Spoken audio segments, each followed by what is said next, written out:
Good afternoon and welcome to another edition today of Angles and Attitudes. Today we're going to go a little bit off topic from sports and entertainment to one of the leading lawyers in the world. His name, of course, is Antonio Romanucci, who is the founding partner here in Chicago of the base law firm Romanucci and Blandin. Antonio, welcome to Angles and Attitude, and this is truly a pleasure and an honor for me. John, it couldn't be a greater pleasure for me to be on your podcast. It really is. Thank you so much for having me. I got to tell you how I want to do this today. And I already know because all the notes I have on my desk, and if you don't mind, I usually ask this at the end, we're probably going to have a part two. So I usually do that at the end, but when I saw this, I was like, wow. Well, we can do as many parts as you want. We can cut it up, slice and dice. I'm not as good of a cook as I am of a lawyer, but you know, I'll do what I can. Yeah, don't go there with me either. I got to tell you, were you born and raised in Chicago? I was actually born. There's no coincidence at all. It is a total coincidence. I was born at St. Anthony's Hospital on the southwest side of Chicago. Oh, wow. Okay. So, yeah. And of course, just before we went on, of course, I had a great chance here to talk to your dad, who had a relationship with my father for many years. They're from your parents are from the region of. So my father is from the Marche region. So if you have a geographic position of Rome, where it is, if you cross Rome parallel to the Adriatic side, that is the Marche region. So it's on the same parallel as Rome, but on two different sides. And then my mother is from Friuli. She's from Udine. Udine, yes. I remember that really well. Growing up in Chicago, and I know for a fact you came from a great work ethic. You talk about a great work ethic, and when you speak about your mother and your father, was this law thing, you think, like always in your blood? Where you had my dad always told me, John, you have the gift of big gab. He always used to tell me, I want you to be a lawyer. I says, Dad, I'm barely getting out of algebra. You want me to be a lawyer? Was there a passion for something that you saw maybe that sparked you? Well, there was something, I know in high school that I wanted to go on to, some sort of graduate degree. That much I knew. And then while I was in high school, things started taking shape. It was either medicine or it was going to be law. I was horrific at chemistry. That was a failure. I'm not saying I failed, but it was a failure for me to even try chemistry. And so I thought, you know what, maybe the law might be a better path for me. So when I went to Wisconsin, my undergrad, in my mind at that time, I thought, well, the best, major that I could have as a lawyer. No one really counseled me, but I thought, I'll major in psychology. But then I also realized, that this thing of public speaking, because, back when I was in college and I was going to be a lawyer, you could only imagine that lawyers only were in courtrooms. I didn't know that lawyers, how many different types of law there was, when I was, 18, 19 years old. I didn't know there was a transaction, commercial, corporate, of course, litigation. And so I thought, you know what, this public speaking gig isn't really very cool with me right now. So I decided my senior year to take acting classes, not because I wanted to learn how to act. I'm a very natural person in the courtroom. Right. What you see right here on this podcast is what you get from me in a courtroom. But I needed help. I needed help in public speaking. Gotcha. And acting classes helped in that public speaking because you have to do solos. And it was a good decision. And from there, I kind of figured out that what I'm really good at is talking to people and being convincing. And so I knew that litigation was my path as a lawyer, as opposed to doing real estate closings or commercial work or transactional work. Right. And you graduate from, I know, Wisconsin, was that like 1982, you had said in psychology? Is this being recorded? Yes. So people see me? Okay, so I'm gonna give you a W then. All right. I'm going to give you a Scotty for those Badgers who are watching. There you go. Okay, good. So yeah, I had to do that. If you're recording, I'm going to do it. I'm not. Oh yeah, no. We are recording. We are recording. They're going to see both of us and anything that goes on. But from there, you go to John Marshall, correct? So yeah, from Wisconsin, I came back home. I came back home to John Marshall Law School, which for those of you who may not have heard, John Marshall was a subject of woke because it was determined that John Marshall back in the early 1800s was a slave owner. And so the school decided to wipe away the name John Marshall. And I am officially now a graduate of University of Illinois, Chicago Law School. Oh, okay, great. Wow. Yeah. So it's a little bit different. That happened a couple years ago. I have to tell you, and I hope you didn't mind that I wanted to do this kind of a podcast with you, meaning this kind of an interview with you. When it was the first law firm there where you became just a Cook County public defender, or was it a law firm? No, I started my career in the Cook County Public Defender's Office. Okay. And, John, when I look back and when I talk about my experiences in the PD's office, that was probably the greatest thing that happened to me. Being a Cook County Public Defender really introduced me to a new segment of society in a world that I was unfamiliar with. I grew up a lot like many other people. I was middle class, white collar. So I didn't have a lot of experiences in what people now call the neighborhoods, even though I grew up in a very streetwise suburb of Chicago. It wasn't diverse. I didn't grow up in diversity. I did not. Right. And even at Fenwick High School, I think my graduating class had somewhere, give or take, 150, students, and maybe 5 of them were Black at most. At most, right? Yeah. At most.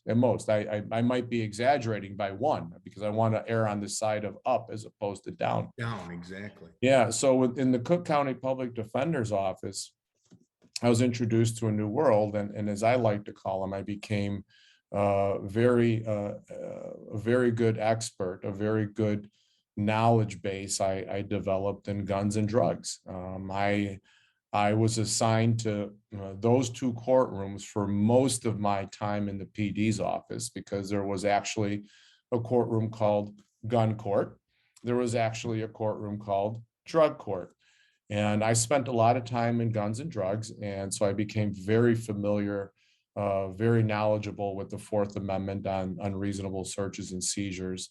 And that's what kind of, took my career once I left or in the very slow trajectory in the path that you see where I am right now. Right. And I got to tell you, I mean, when you were doing the public defending thing, was there that, it was a question that I was going to do for later, but I guess now you drove me to this question. Was there that one case that said, hey, you know what, I got this and I could take it to another level? Am I describing it that way, the right way, that you thought, okay, I got this? Yeah. I want to see how good and bad now I am on the dance floor, meaning, okay, I got this. Oh, no, one case. I know the moment. And I can even name the judge because the judge is still a judge in Illinois right now. And not only is she a judge, she sits on the Illinois Supreme Court. It's Mary Jane Tice. Oh, wow. And I was assigned to her courtroom. I was I don't even think I was a graduate yet. I think I was still in law school. And I was in Judge Tice's courtroom, and she was a young judge at the time. And I forgot exactly what type of case it was, but it was a shooting case. And I was defending our client, and I was allowed to do the cross-examinations of the police officers. And I hit him. I kind of got it. And I remember afterwards, Judge Tice, she told me, she's the one who told me, she goes, Tony, she goes, you're going to go places. You're going to be a great lawyer. And that validation, that encouragement is all that a young person needs in order to say, really, I was good at it. And I continued on that path. And it was her encouragement that really got me, continued me on that path of litigation. And as a matter of fact, ultimately, Judge Tice appointed me to the Illinois Supreme Court Rules Committee, Wow. which sounds as important as it is, because we are the committee that make up the rules for how we practice law. And I became chair of the Illinois Supreme Court Rules Committee, and I finished my term a couple years ago, all because of Judge Tice. And Tony, as you know, growing up Italian, especially like for the office that I work out of, and of course, Dad, the compliments, I know like everyone is proud of us, but that alone, I mean, took you to that next level. I mean, hear from a judge, didn't have to say anything to Tony Romanucci, didn't have to, but was so impressed probably by your how you handled that case, your courtroom demeanor and everything else. I mean, that for me, definitely, was the confidence just overflowing from that day? That's it. She gave me that encouragement, that confidence to keep going. And I've always had that feeling. I'm not going to lie. I got a little chip on my shoulder. I always feel like I have to do better. Like I can always improve and always feel like I can take it to the next level. I've never, ever taken my foot off the gas. I do not take my foot off the gas. You have never taken anything for granted.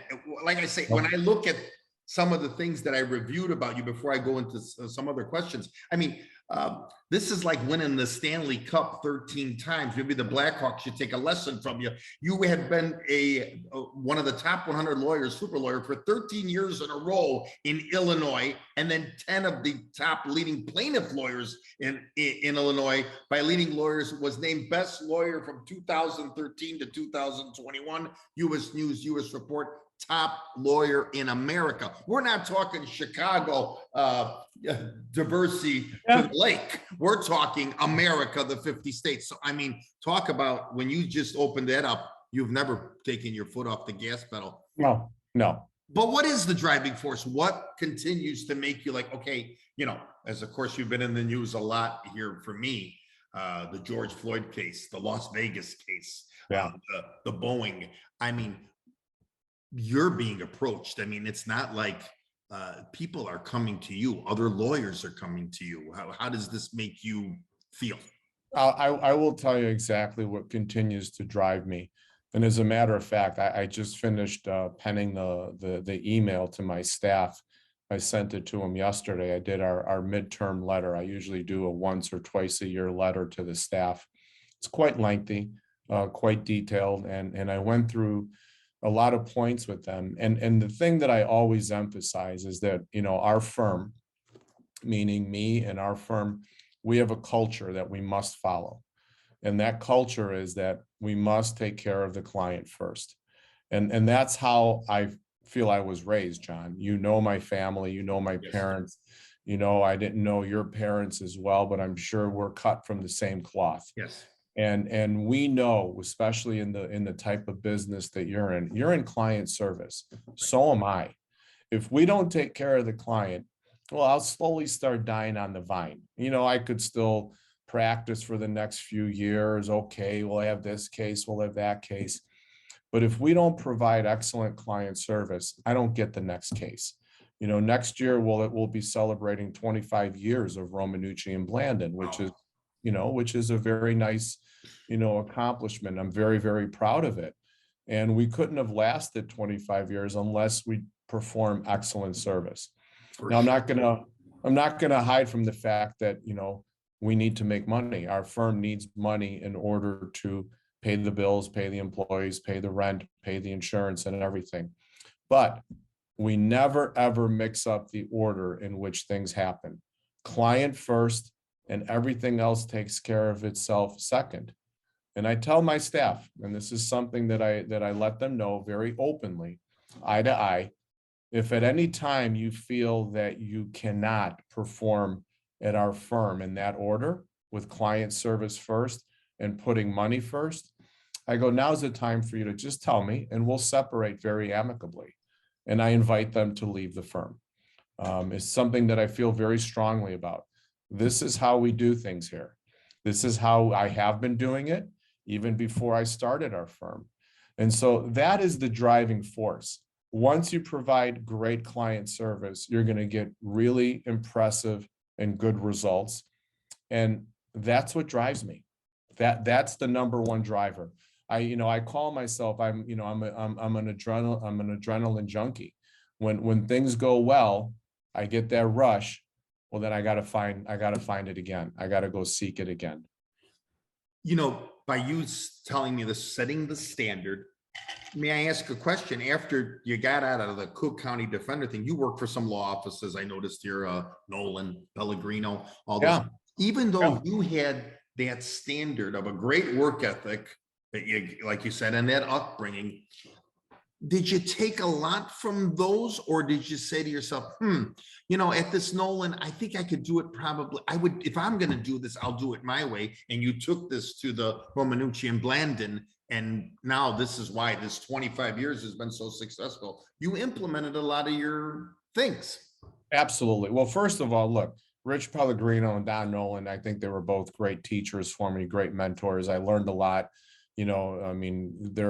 As a young lawyer, you tend to move at least once or twice before you find your level water. But I knew that I could do things a little bit differently. Not that they were doing things wrong. Absolutely not. Everybody has a different style and everybody has a different way to do things. And I just felt I could do it a little bit differently. And that's when, my partner, Stefan, and I decided, let's try this on our own. And, luckily, fortunately, it's worked out very well.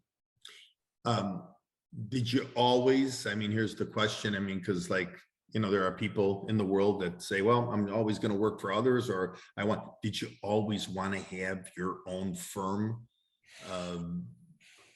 Or was it, well, I'll just work for a firm. I'll be one of the members of the firm. Was it always in the back of your mind as you were climbing that ladder? So let me put it to you this way. If my mother were here, she would always tell you that I was probably pretty good at always taking left turns when I should have been going right.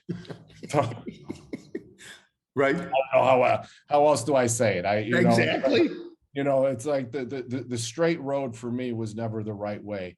I always saw different paths to things. And for myself, I don't know that I was always a great employee. Not that I was a bad one, but I just had, different tendencies on how I like to do things. And I was a good soldier, a very good foot soldier for many years, but I always veered. And I think there did come a time when I knew that I had to do this on my own. Wow. Question. The lawyer, let's say when you were coming into the, it's like you were the rookie and now there was the veteran lawyer that you looked up to. Is there still now here, you're this lawyer that a lot of people aspire to. Is there still that lawyer that's still around from your beginning years where he sees you now and he calls out to you, Tony, what would you do in this situation? Do you get that from the veteran lawyer of 30 years ago to now? So I'll tell you that's a really good question. So I still have mentors. There is no doubt. I don't think any lawyer, any professional should go without a mentor always. Even right now, even with my experience, and I've been a lawyer now 36 years. Even at 36 years, I still look up to the Bob Cliffords, the Joe Powers, the Kevin Conways, and there are others. I'm not trying to leave anyone out. No. But those are some people that I really look up to. And what's fascinating is that we now work on cases together with all those firms that I used to look up to and say, oh my God, they are the gold standard of law. We all work together on cases. We all work together either on mass tort cases or on cases where we each represent individual plaintiffs out of the same event. It's such an honor to be able to work with such great law firms and lawyers, because when you work together collaboratively with such great firms, you're going to get really good results. So it's really impressive. Pat Salvi, he's another attorney that I work very often with too. Knowing you by name and knowing the family, and we never met until we met like 3 weeks ago. I felt like a genuine thing about you, because if you didn't want to do this or talk to me, you would have told me, John, not interested, but you would have been preferred. But it was your demeanor that brought me to, I was like, wow, I'll never forget, because I went home and I told my wife, well, you're not going to believe where I'm going to interview. She goes, who? I go, Tony Romanucci. She goes, wasn't that the guy who was on Anderson Cooper? I says, yes. She goes, you must have had a lot of cocktails at this event. So, but I mean, again, do you find, where I was going with this was, can you tell if there's like a lot of animosity when you say you're dealing with different lawyers? Can you tell, okay, can I work with this lawyer on a case? Or is there you find the cohesiveness? Like the struggle of who's going to be the one to make the decision? I wish I could say it was always easy. No, it's not always easy. There's always, I don't even want to call it a power struggle, because it doesn't have to do with power. But just like I told you just minutes ago that, I do things differently, and I saw things differently. Well, other lawyers have their own path to how they do things. And that's where the clashes come in. So it's really not so much, it's not power. It's not personality. It's just how you get to what you want to do. My personality, my tact, certainly not only with juries, but with judges, is the same type of what demeanor that you see right here. It's a very natural style. It's very short. It's very to the point. I'm not the most flowery person that there is. I'm not the greatest wordsmith in the world. The attribute that I have that I think gives me any modicum of success that I have is my trustworthiness, is my honesty factor. And that when juries, hear from me, they believe, because they trust, because I always give them what I promise. So when I tell a jury in the beginning, I promise you that I will show you by way of evidence 1, 2, 3, 4, and 5, I know 110% that I can make my promises good. So by the time closing argument comes and I remind the jury, ladies and gentlemen, do you remember when I made you those promises in opening statement? Let's go back and revisit those promises now with the evidence you heard from the witness stand and the documents that you saw presented to you. And I show them those promises with the evidence. You nearly become undefeatable when you are able to keep your promises with integrity. For sure, for sure. I have to ask you, it seems like in your career now, I don't think you're out there soliciting or putting things on Google to solicit. How does something which really fascinated me, and really this is when I really wanted to get to know you, how does it happen when the whole George Floyd thing comes down? Were you even at the prominence that you already are at? That had to be another honor of honors to do this case. I says, wow. I said to myself, Tony Romanucci is in this George Floyd case. I mean, could you just tell me, how are you approached? Is it a phone call? Is it a meeting? Is it, we have to get one of the top lawyers in the country, which is you. How does that come about? Well, that's probably one of the most appropriate questions, because I've been waiting my whole lifetime for a case like that. I've been working up to a George Floyd case without knowing that there would be a George Floyd, or whether there ever could be a George Floyd. But my whole career has been built towards a George Floyd type case. Everything that I've described to you of my manner and how I practice and why I do what I do prepared me for George Floyd. Had I not been that person, I would not have been prepared for a George Floyd case. And here's why I was so prepared for it. Because I've been trying cases for all these years. I knew the law. I worked hard. I took care of clients. And I was used to getting excellent results for clients. And when George Floyd came, when Ben called me on May 26th, the day after George Floyd was killed in the year 2020, the next day when he and I talked, I knew that this was the biggest civil rights case that the world had seen in 50 years. And I knew that if we were going to succeed in the prosecution of George Floyd's case on behalf of his family, that we had to create history. And in order to create history, you have to reinvent the wheel. And that's what we did with this litigation. We threw out the playbook completely and reinvented everything that we did in order to gain the leverage that we did to get, a record-setting wrongful death settlement in a civil rights case. And this is important for a Black man, right? Because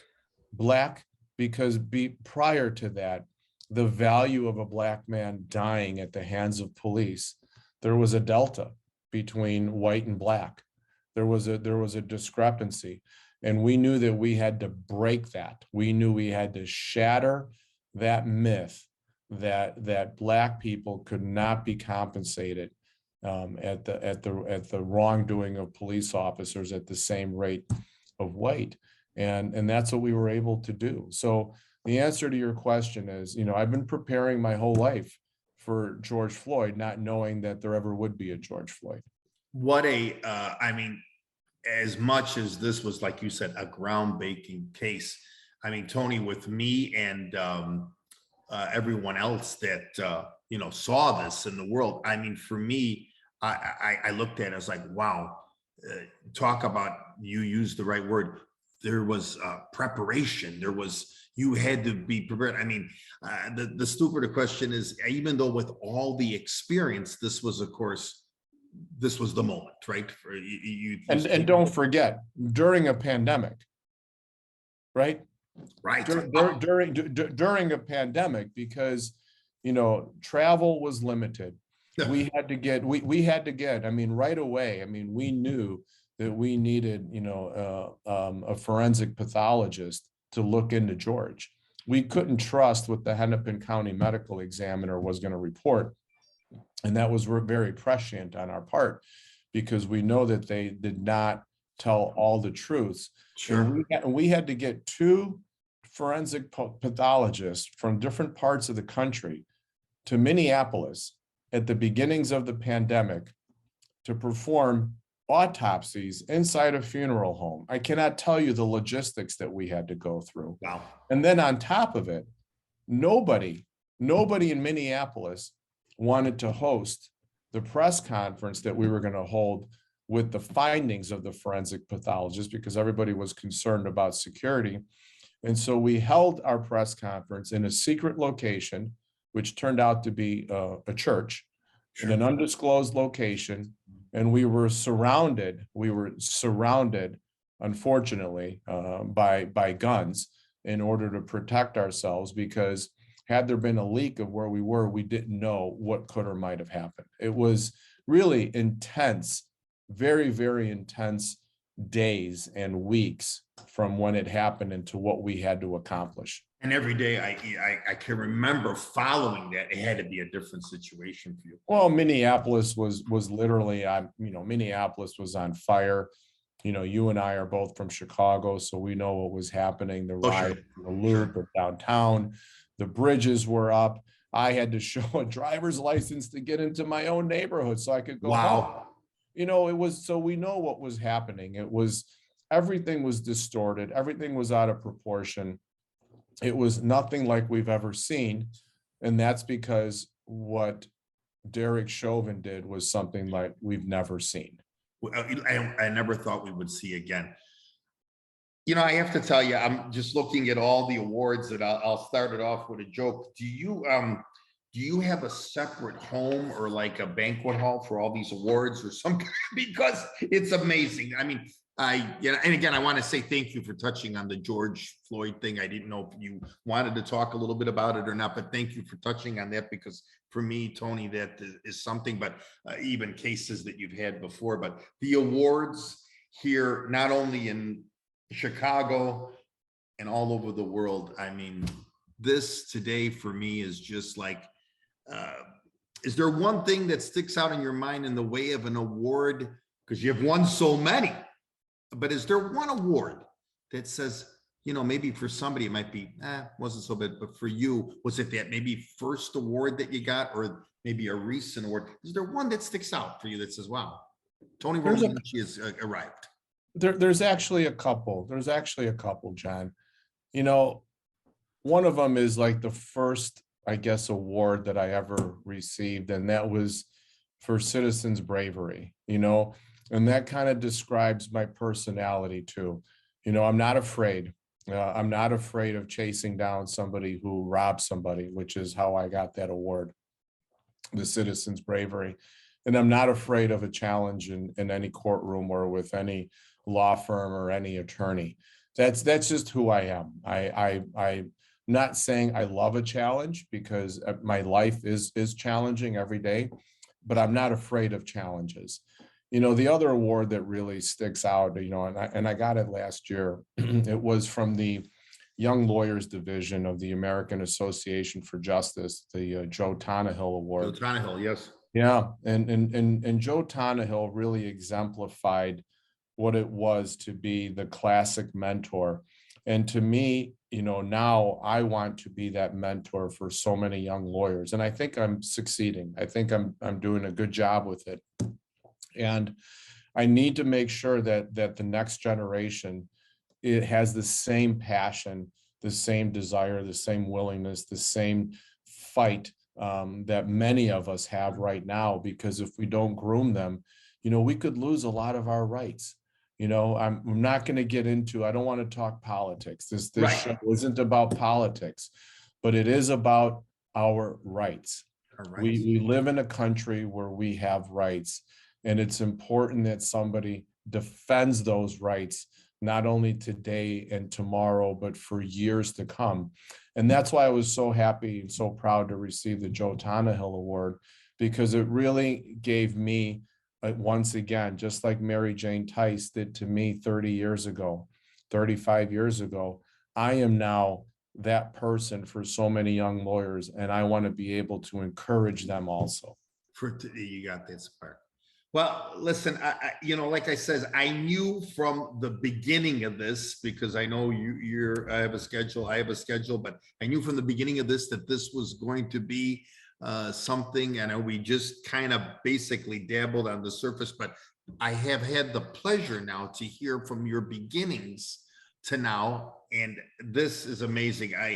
There's a word in here that when I was doing my research on you, I think that, maybe you won't say it, but you are known as the expert, and I'm going to end it this way tonight.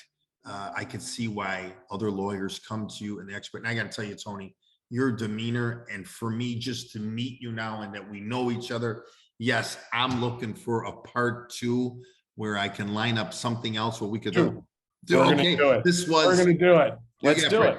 Tony, definitely. I would like to, maybe we can meet up here in the fall again and do another one, but I would love to.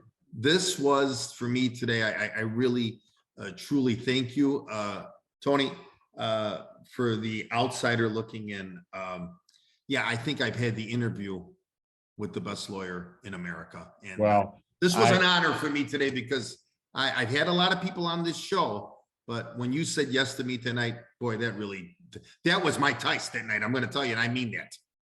Thank you. Thank you, John. I can't tell you what an honor and pleasure it was for me. I love talking to people, especially people like you with your personality. You ask such good questions, and I'm just hoping that some people who watch your podcast, they can leave with it and leave with a positive experience, that you brought to them a positive experience. And I'm hoping that's what we were able to accomplish today. Last question, book in the future for Tony Romanucci? Well, I just picked it up. Let's see, where is it? Is it right here? I thought I had it right here. Well, Robert Samuels from the Washington Post, he just came out with the book on George Floyd. Oh, And yeah. So Robert Samuels was one of the reporters who shadowed the George Floyd case from WAPO for a couple years, and he just finished George Floyd, and I just got it from Amazon, and that is my next book. okay, fantastic. I would like to like to see that one myself. Yeah, Tony, I thank you, and we're going to get this out to the public here in probably a couple weeks, but I truly thank you and continued success. And Tony Romanucci, keep doing what you're doing. We need more Tony Romanucci's. thank you, John. Be well. Take care. Bye-bye.